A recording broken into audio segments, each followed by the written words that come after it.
Well, election season is amazingly enough here. We have to talk about it because there are a lot of candidates already in the race, even though we're more than a year from this.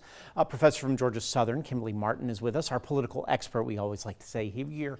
Let's start with the governor's race. There are a bunch of people on the Republican side, especially in it right now. We were talking, though, everybody seems to sort of have the same platform and the same thought process to them right now. Right. So some of the major candidates for Republican for governor of Georgia are Chris Carr, the Attorney General, and Burt Jones, the Lieutenant Governor, who are sort of similar-ish in the eyes of voters. And so what their job will be from now until the primary is to really distinguish themselves from each other. They both have similar platforms. They're both vying for approval from President Trump. And so distinguishing themselves between each other will be the key to being able to win that Republican primary and then move on. And you were saying that too, especially when it comes to maybe a Trump endorsement or something.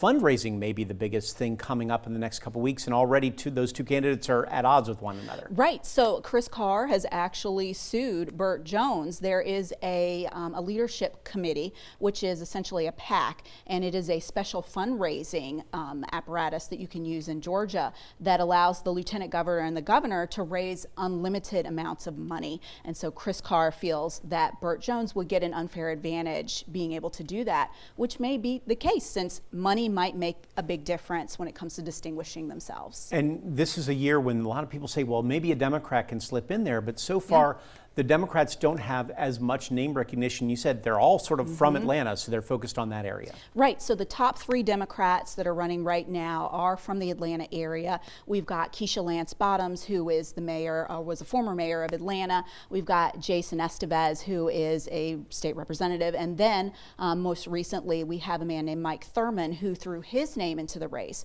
Mike Thurmond is no stranger to politics. He's been around Georgia politics for years. He's an older gentleman, and he is the only Democrat in the field who has won against Republicans. Of course, this was during the Zell Miller era, decades ago. So it will remain to be seen whether he'll get that type of traction or be able to win in sort of a solidly Republican state at this point. Does that matter anymore about how the freshness of your name or that you've been in some things for someone like him? Absolutely. So of those three, Keisha Lance Bottoms has the most name recognition.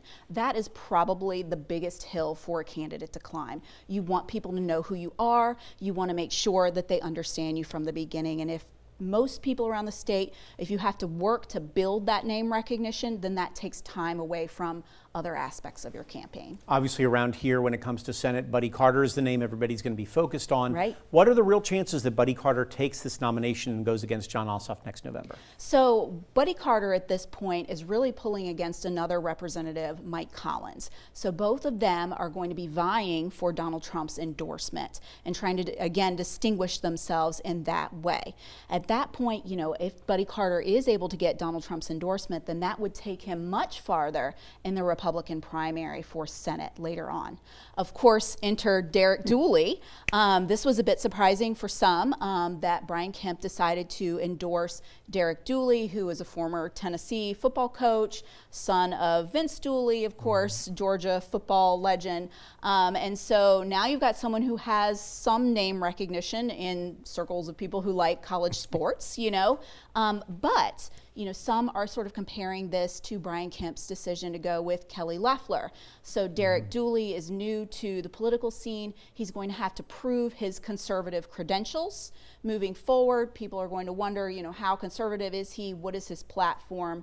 And what would he stand for? Whereas with Buddy Carter and with Mike Collins, it's fairly clear to voters where they stand and what their platform would be. We never have enough time because we haven't even gotten to Congress down here. Give me one name to watch for the congressional seat for Buddy Carter's seat right now. So we have a slew of regular citizens who have thrown their hats in, but none of the big names yet. So I would say Ben Watson, possibly Derek Mallow, and who knows, Van Johnson still could potentially throw his name into the race for congressional seat, District 1. Kimberlay Martin, thank you so much. As always, we know we'll have you back in about a month. By now, it'll all change again.